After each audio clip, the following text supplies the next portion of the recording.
Hello friends, आज हम UGC net जून 2025 के मैथमेटिकल इकोनॉमिक्स एंड स्टैटिस्टिक्स के क्वेश्चंस का सॉल्यूशन देखेंगे।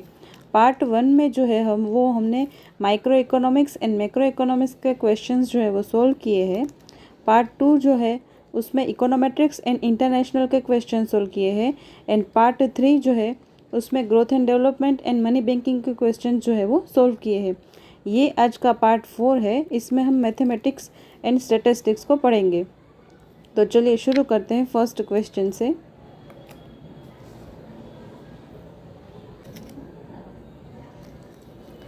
तो चलिए इसको हम सॉल्व करते हैं। तो यहाँ पर इस इक्वेशन को हम ऐसे लिख सकते हैं कि y is equal to 4x minus 1। अब इस y की वैल्यू जो है वो u वाले इक्वेशन में पुट करेंगे। तो u is equal to 6x square plus Y square की जगह पे 4x माइनस 1 का स्क्वायर। अब ये हमें दिख रहा है, ये क्या है, a माइनस बी का स्क्वायर। तो इसको हम कैसे लिखते हैं, a square minus 2ab plus B square. तो यहाँ पर देखें तो a is equal to 4x है and b is equal to 1 है। इसमें देखें तो इसे हम लिख सकते हैं a की जगह पे 4x, तो 4x का स्क्वायर माइनस 2, ए बी मतलब 4x 1 और ये 1 का स्क्वायर। तो 4x का स्क्वायर मतलब 4x इंटू 4x मतलब 16x square minus 8x plus 1।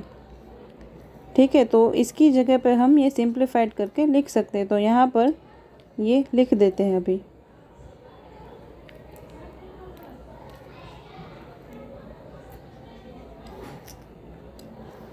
तो यहाँ पर हम लिखते हैं 6x square plus 16x square minus 8x plus 1।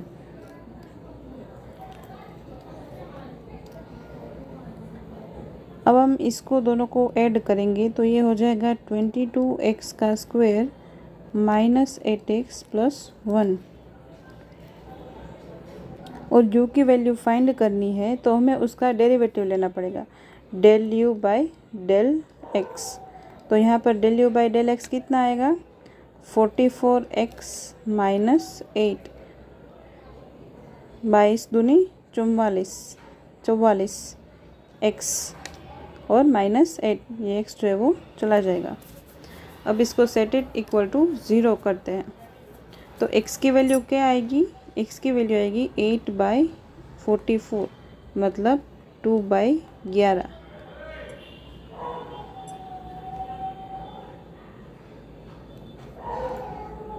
ठीक है, अब हम इसको y के रिस्पेक्ट में करते हैं। x का रिस्पेक्ट हो गया, अब हम y के रिस्पेक्ट में करते हैं।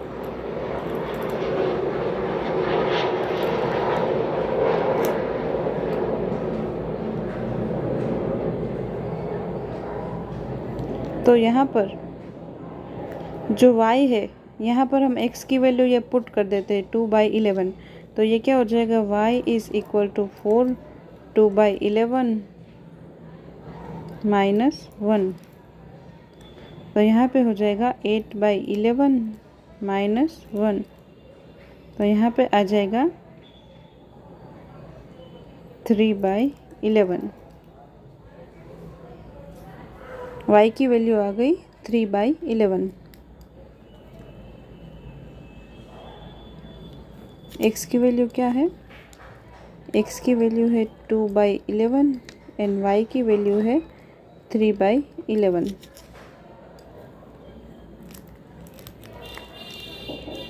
अब हम u के लिए सोल्व करते हैं। तो u के लिए सोल्व करने के लिए ये 6x square plus Y square है, इसमें हम x एंड y की जो वैल्यू है वो पुट करेंगे। तो 6x square plus Y square, तो 6 2/11 का स्क्वायर प्लस 3/11 का स्क्वायर। तो यहाँ पर जो है वो 6 इंटू 4/121 प्लस ये कितना हो जाएगा प्लस ये हो जाएगा 3 × 3 9 बाई 121।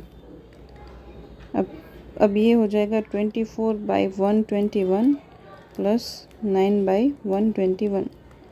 तो ये दोनों का बेस सेम है तो प्लस करेंगे तो ये हो जाएगा 33 121। और इसको अगर हम सिंप्लीफाई करेंगे तो आएगा 3/11। तो इसका u की जो वैल्यू है, u की वैल्यू वो आएगी 3/11। तो यहाँ पर जो सही ऑप्शन है वो सेकेंड ऑप्शन हो जाएगा 3/11। अब हम चलते हैं नेक्स्ट क्वेश्चन की तरफ। अब हम दूसरा क्वेश्चन सॉल्व करते हैं जो कि है इंटीग्रेशन पे बेस्ड है।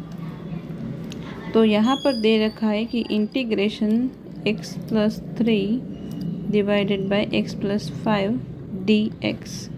हम सिंप्लीफाई करते हैं x+3 यहाँ पर +2 और -2 जो है वो हम ऐड करते हैं यहाँ पर x+5 dx।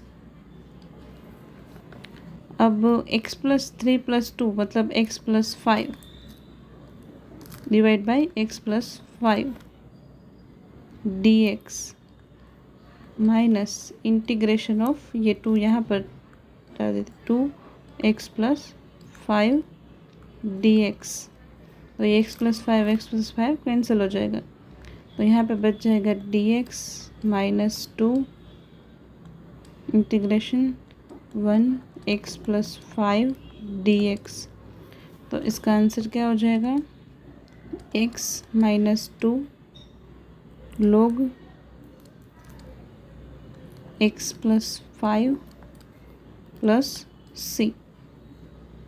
तो इसका आंसर हो जाएगा D option x -2 log x+5 c। ये जो है वो आंसर है। अब हम बात करते हैं नेक्स्ट क्वेश्चन की जो भी है इंटीग्रेशन पे बेस्ड। तो चलिए शुरू करते हैं। क्वेश्चन ये है कि इंटीग्रेशन लिमिट 1 से लेकर 2 तक e - 2x dx। इसको सॉल्व करने के लिए एक फॉर्मूला होता है जो कि है इंटीग्रेशन ex नहीं है, इसको सॉल्व करने का एक फॉर्मूला है जो कि है integration eax dx is equal to 1/a eax। तो यहाँ पर अगर हम इस फॉर्मूले में ये इक्वेशन डालते हैं तो a की जगह पे -2x dx is equal to 1/-2 e - 2x।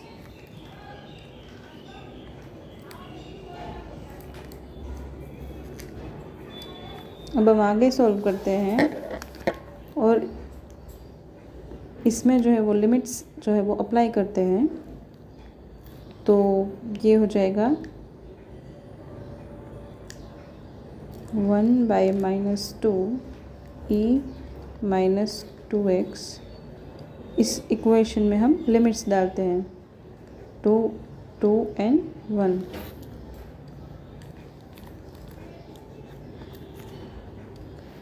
तो ये हो जाएगा 1/-2 e - 2 minus 1/-2 e raised to the power 2 - 2 1। अब आगे सॉल्व करेंगे तो ये हो जाएगा 1/-2 e raised to the power -4 और ये माइनस माइनस जो है वो प्लस हो जाएगा 1/2 e raised to the power -2। अब हम इसको अरेंज करते हैं तो ये हो जाएगा, रीअरेंज करते हैं 1/2 e - 2 माइनस e - 4। तो ये है इसका सही आंसर 1/2 e - 2 माइनस e - 4। इसका आंसर है ये एक एक्सपोनेंशियल फंक्शन है जिसको हम ग्राफ के थ्रू भी ड्रॉ कर सकते हैं। इसको अगर हम ग्राफ में डालेंगे तो ये कुछ इस प्रकार दिखेगा। मैं आपको दिखाती हूँ ग्राफ बना के।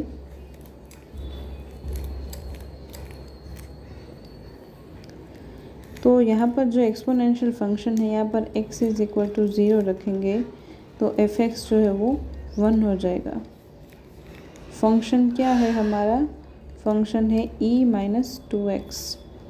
यहाँ पर x की वैल्यू 1 रखेंगे तो fx हो जाएगा e माइनस 2।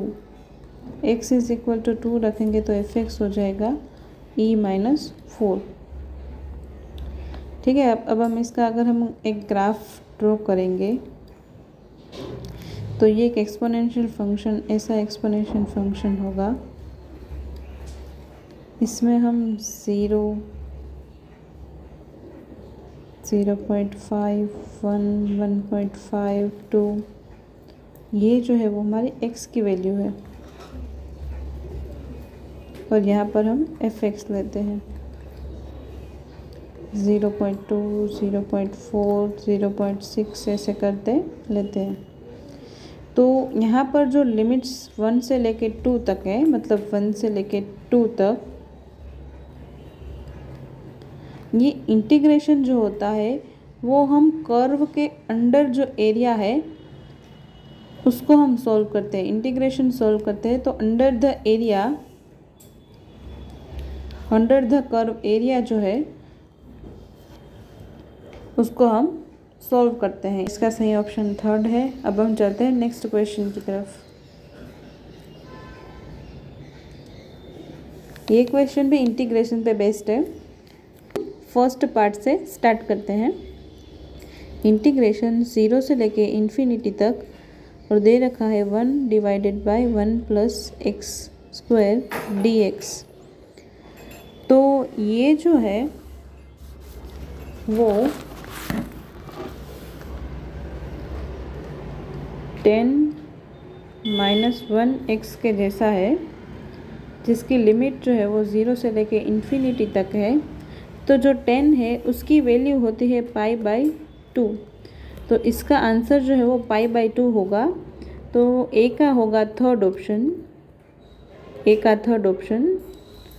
यहाँ से ही हमें आंसर मिल जाएगा, बट हम आगे भी सॉल्व करते हैं। बी ऑप्शन की तरफ चलते हैं। अब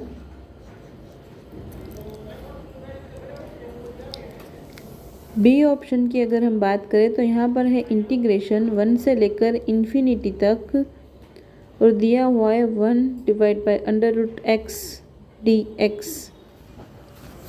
यहाँ पर जो है वो 1 डिवाइड बाय √x को हम ऐसे भी लिख सकते हैं कि x माइनस 1/2, और इसका अगर हम एंटी डेरिवेटिव लेंगे x माइनस 1/2 डिवाइड बाय 1/2 तो ये हो जाएगा 2√x।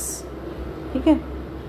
ये 2 जो है वो इधर आ जाएगा, ये x माइनस 1 इसको हमने ऐसे लिखा था, वापस हमने अंडर रूट में डाल दिया।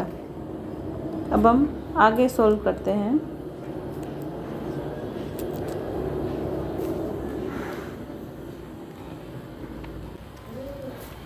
ये 2√x है, इसकी जो लिमिट्स है 0 से लेके इन्फिनिटी तक, तो ये 0 से इन्फिनिटी तक जाएगा, नहीं 1 से इन्फिनिटी है।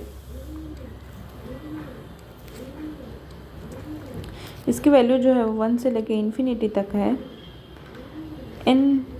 इन्फिनिटी कोई स्पेसिफिक नंबर नहीं है, तो इसकी जगह पे हम इसको सिंप्लीफाई करने के लिए ऐसा लिख देते हैं कि limit b tends to infinity. हम b ले लेते हैं, तो 2√b माइनस 2√1 तो इज इक्वल टू क्या होगा 2√b माइनस 2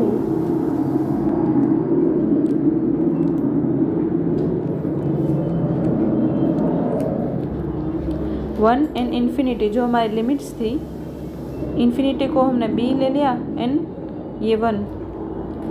उसके बाद b जो है वो इन्फिनिटी तक जाता है, √b जो है वो टेंड्स करता है इन्फिनिटी तक, तो फाइनल आंसर भी हमारा क्या हो जाएगा, इन्फिनिटी।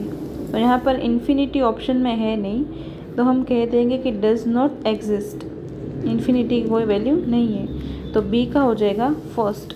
अब हम सी ऑप्शन की बात करते हैं।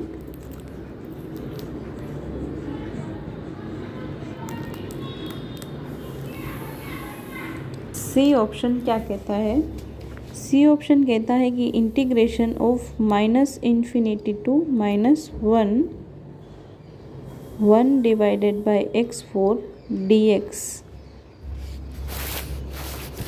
इसको हम सॉल्व करते हैं तो यहाँ पर भी हमें इन्फिनिटी की लिमिट्स लगानी पड़ती है। तो इसको सिंप्लीफाई करने के लिए हम इसमें जो है वो लिख देते हैं कि limit a tends to infinity. यहाँ पर हमने a ले लिया। आगे सॉल्व करते हैं तो इसको हम ऐसे लिखेंगे, इंटीग्रेशन a से लेकर -1 तक, और ये x4 जो है, ये 1/x4 जो है उसको हम x-4 dx लिखेंगे। यहाँ पर इसको हम ऊपर लेके चलेंगे तो ये माइनस आ जाएगा 4x। ठीक है, अब हम इंटीग्रेशन है वो a से लेकर -1 तक का है। x-4 dx को हम क्या लिखेंगे, x-3 डिवाइडेड बाय -3। अब ये -3 कैसे आया ये देखते हैं सबसे पहले।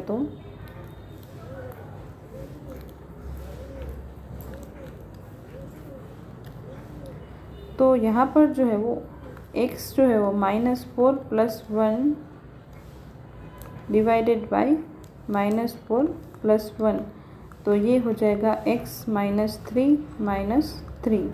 ठीक है, ये x-3 -3। अब हम आगे सॉल्व करते हैं तो ये x-3 को अगर हम आगे डिफरेंट इंटीग्रेट करेंगे तो ये हो जाएगा 1/3 इंटू 1/x3। ठीक है, तो ये हो जाएगा -1 डिवाइड बाय 3x3। ठीक है, इसके बाद हम इसमें लिमिट्स जो है वो लगाएंगे। लिमिट्स हमारी क्या थी, लिमिट्स यहाँ पर जो है वो -इन्फिनिटी से लेकर -1 तक। अब हम जो है वो लिमिट अप्लाई करते हैं, -1 इन्फिनिटी,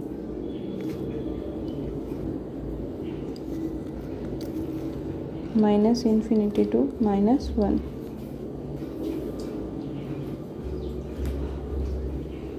तो ये हो जाएगा 1 divide by -3 -1 plus 1/3a3।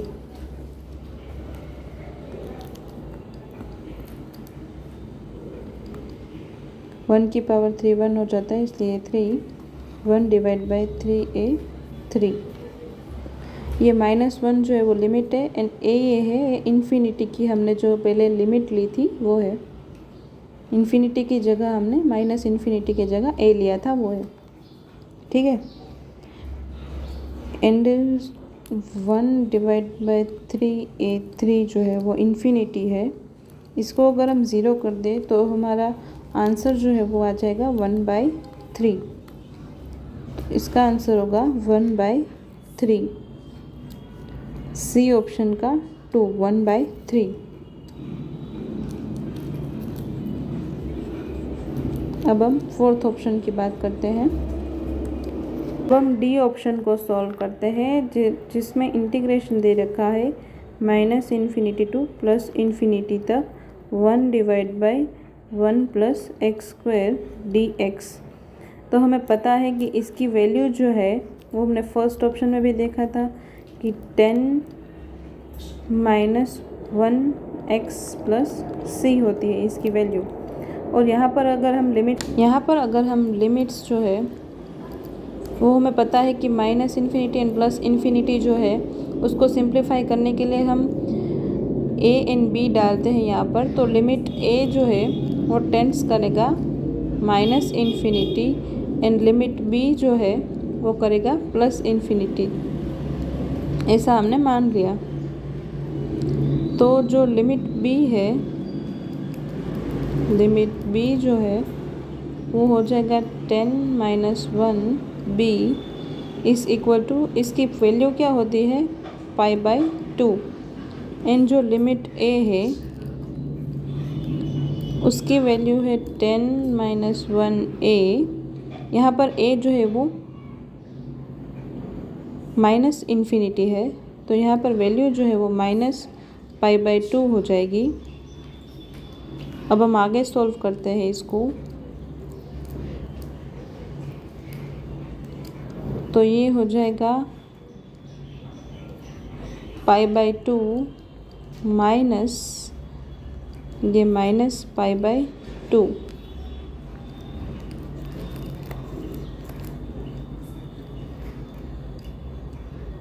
π/2 minus minus plus π/2, ये हो जाएगा 2π/2। तो ये 2 कैंसिल हो जाएगा, तो इसका आंसर हो जाएगा पाई। तो लास्ट ऑप्शन का जो आंसर है वो पाई है, फोर्थ ऑप्शन। तो ए का 3, बी का फर्स्ट, सी का 2 एंड डी का जो है वो 4 ऑप्शन सही हो जाएगा। तो यहाँ पर जो थर्ड ऑप्शन है वो सही है। अब हम स्टैटिस्टिक्स के क्वेश्चन जो है वो सॉल्व करेंगे। तो फर्स्ट क्वेश्चन ये कहता है कि if x is a Poisson variate with mean lambda, then what is the value of px is equal to x+1 in term of px is equal to x। तो यहाँ पर जो लेमड़ा है वो मीन है और p जो है वो x+1 कितना होगा, px is equal to x कितना होगा।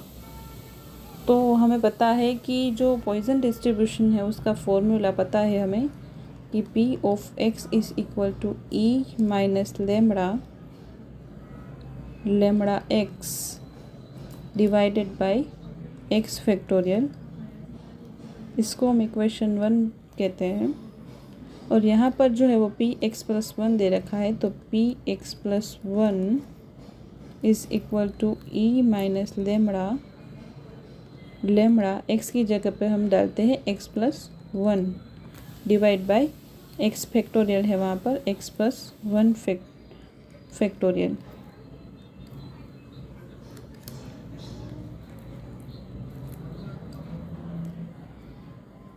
आगे बढ़ते हैं। तो यहाँ पर जो है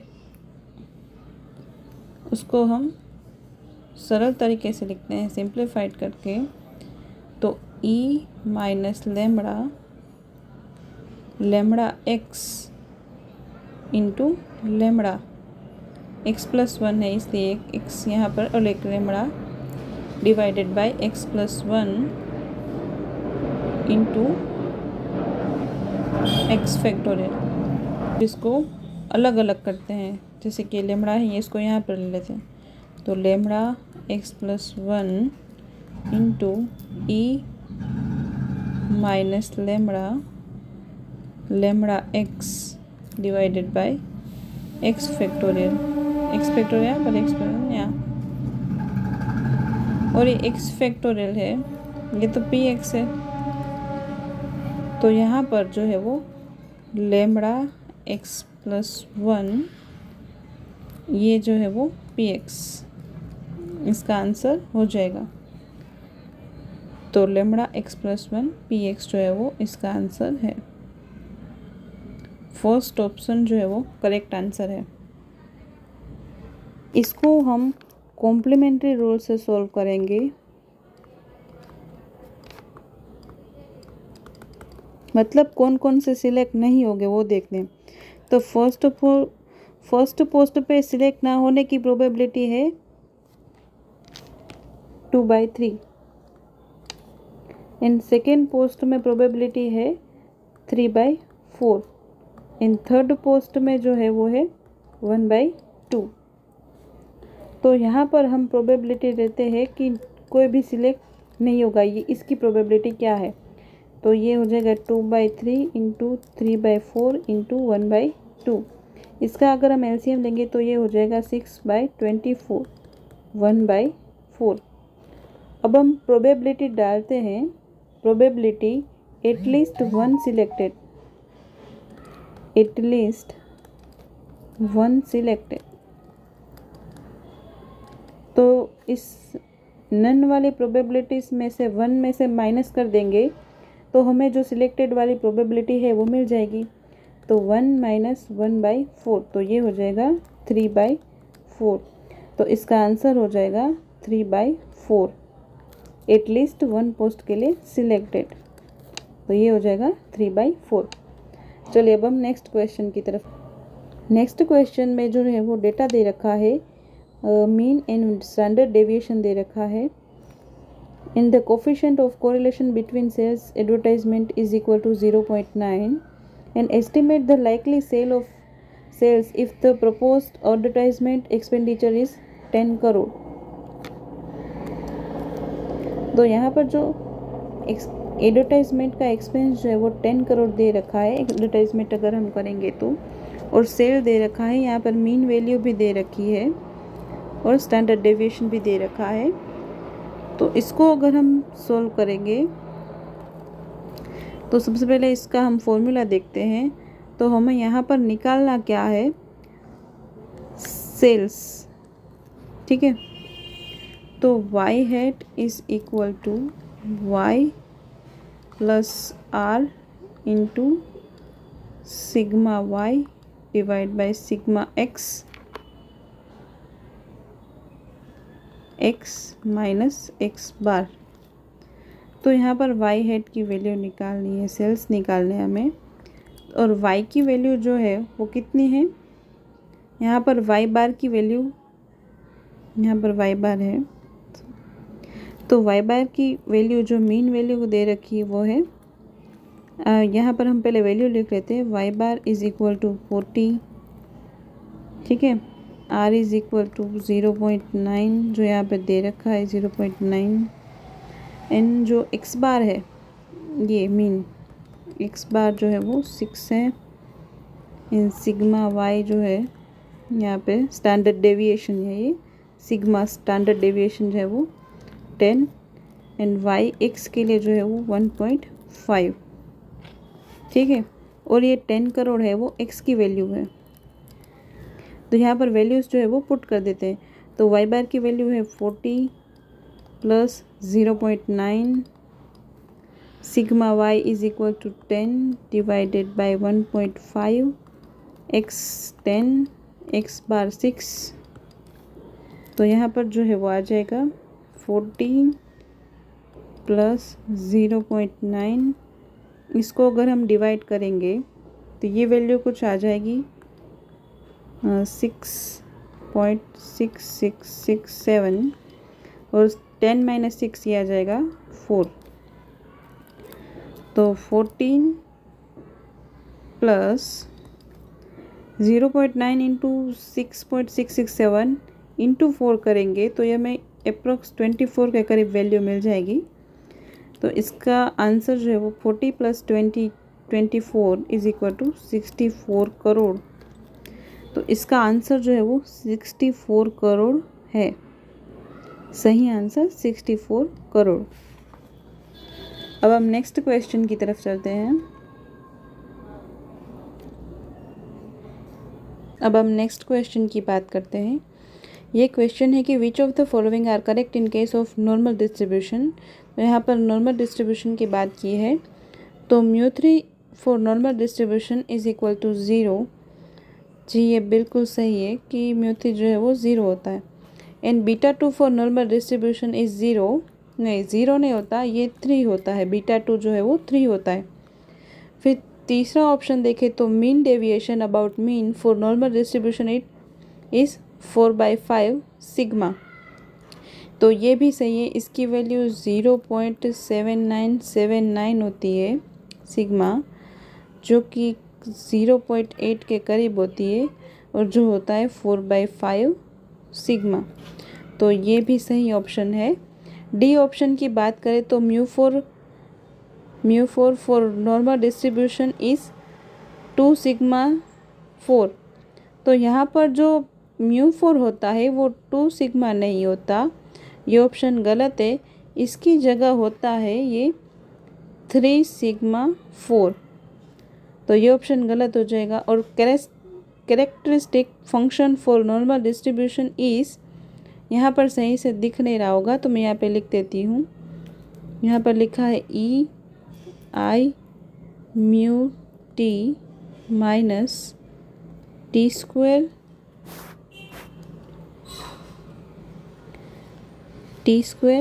सिग्मा स्क्वायर एन 2। तो ये ऑप्शन जो है वो बिल्कुल करेक्ट है कि ये नॉर्मल डिस्ट्रीब्यूशन की कैरेक्टरिस्टिक है, जो कि ये इसको हम ऐसे लिखते हैं कि normal distribution mu N R square is equal to 5t E I mu T minus 1/2 sigma square T square, इसको हम ऐसे लिखते हैं। और ये यहाँ पर जो लिखा हुआ है वो बिल्कुल सही है, तो ये कैरेक्टरिस्टिक है। तो इसका ऑप्शन जो सही ऑप्शन हो जाएगा वो ए सी एन ई हो जाएगा। तो फर्स्ट ऑप्शन जो है वो करेक्ट हो जाएगा, ए सी एन ई। अब हम बात करते हैं नेक्स्ट क्वेश्चन की।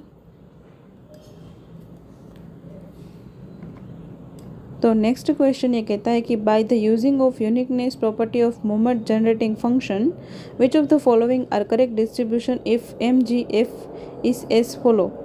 तो यहाँ पर दे रखा है कि एम टी जो है, मतलब जो ये एम जी एफ फंक्शन है, is equal to 1/2 + 1/2 E T और 6 इज़ अ पॉइजन डिस्ट्रीब्यूशन। ये जो है वो पॉइजन डिस्ट्रीब्यूशन नहीं है, बट ये बाइनोमियल डिस्ट्रीब्यूशन है with n is equal to 6। यहाँ पर n इज़ इक्वल टू 6 है एंड प्रोबेबिलिटी है वो 0.5 है। 1/2 मतलब 5, और ये 6 जो है वो n है। तो ये पॉइजन नहीं है, ये बाइनोमियल डिस्ट्रीब्यूशन है, तो पहला ऑप्शन गलत हो जाएगा। दूसरा ऑप्शन की अगर हम बात करें तो M T is equal to 1 + E T की power 5 32 is the binomial distribution. तो ये जो है वो 1 + ई टी बाई 2, ये जो है वो एम जी एफ है बर्नौली का, जिसकी प्रोबेबिलिटी है 0.5। तो ये इसी फॉर्म में दे रखा है बाइनोमियल बर्नौली डिस्ट्रीब्यूशन में, तो ये ऑप्शन करेक्ट हो जाएगा। तीसरे ऑप्शन की अगर हम बात करें, तीसरा ऑप्शन जो है वो M T is equal to E की पावर 3 ई टी माइनस 1, और ये पॉइजन डिस्ट्रीब्यूशन है। जी बिल्कुल करेक्ट, ये पॉइजन डिस्ट्रीब्यूशन है। और यहाँ लेमड़ा की वैल्यू जो है वो 3 है, ये 3 दे रखा है, ये लेमड़ा की वैल्यू 3 है और ये पॉइजन डिस्ट्रीब्यूशन है। तो ये ऑप्शन करेक्ट हो जाएगा, बी एन सी करेक्ट है। फिर हम डी ऑप्शन की बात करें तो M T is equal to E T minus 1, और ये जो है वो डिवाइड में 4 दे रखा है। तो ये ऑप्शन जो है वो ये ऑप्शन भी सही हो जाएगा। यहाँ पर भी जो है वो पॉइजन डिस्ट्रीब्यूशन है, और ये ऑप्शन जो है वो भी सही हो जाएगा, ये भी पॉइजन डिस्ट्रीब्यूशन का एक फॉर्म है।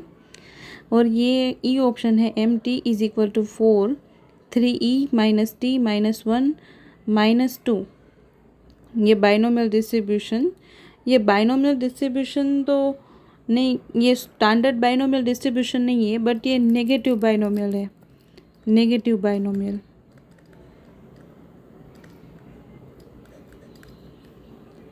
नेगेटिव बाइनोमियल दे रखा है, तो ये ऑप्शन गलत हो जाएगा। तो यहाँ पर सही ऑप्शन हो जाएगा बी सी एन डी। तो यहाँ पर जो सेकेंड ऑप्शन है वो करेक्ट हो जाएगा, बी सी एन डी। अब हम नेक्स्ट क्वेश्चन की बात करते हैं।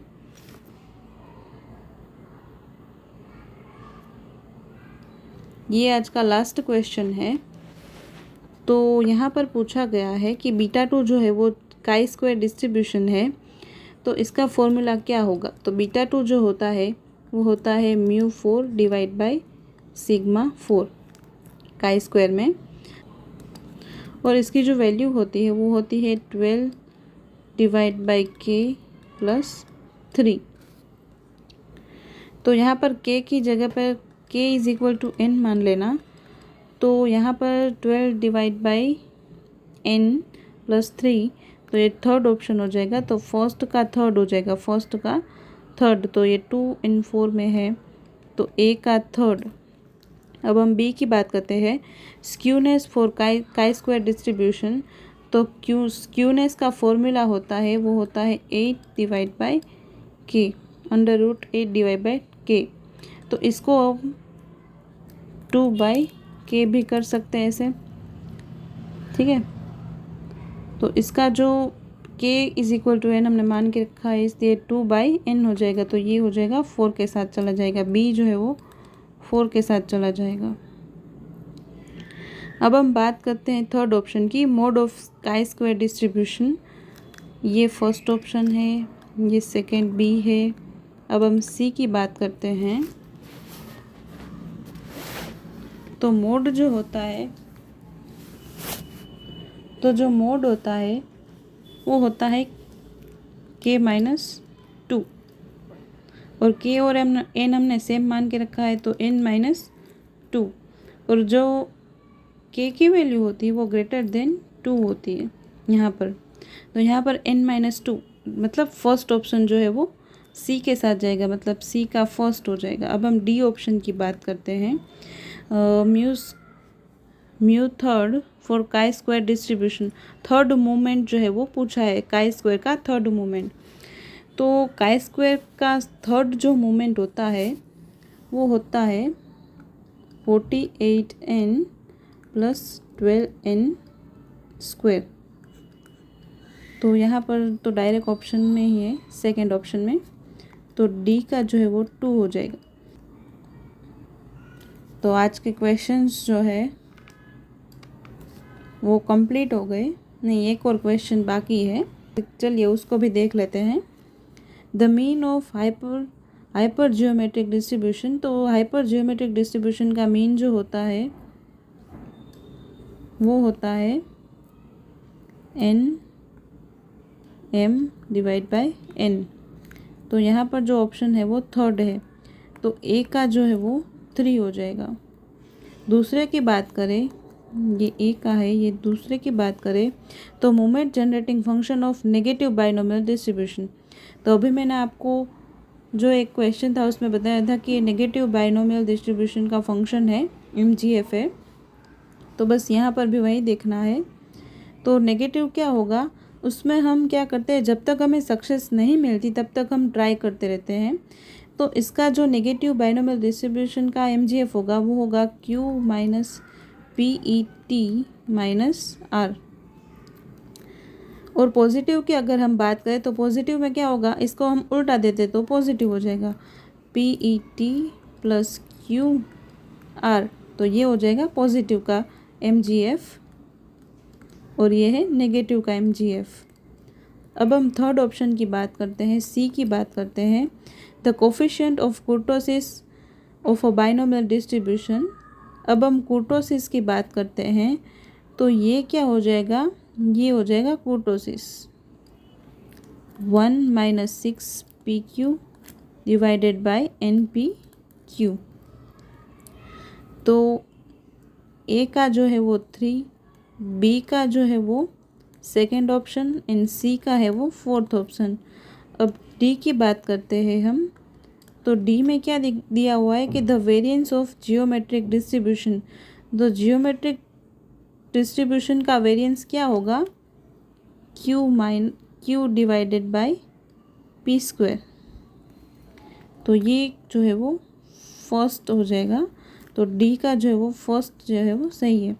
अब A का 3, B का 2, C का 4 एंड D का फर्स्ट। तो यहाँ पर जो है वो सेकेंड ऑप्शन जो है वो हमारा करेक्ट हो जाएगा।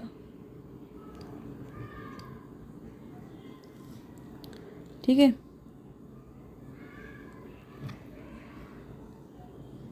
तो आज के लिए बस इतने ही क्वेश्चन है।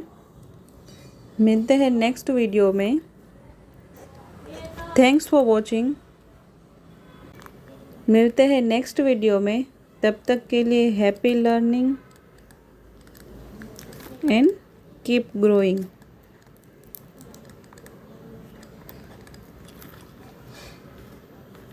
और आपको अगर ये वीडियो पसंद आया हो तो लाइक करें, शेयर करें एंड मेरे इस चैनल इकोनॉमिक्स एवरीवेयर को सब्सक्राइब करें।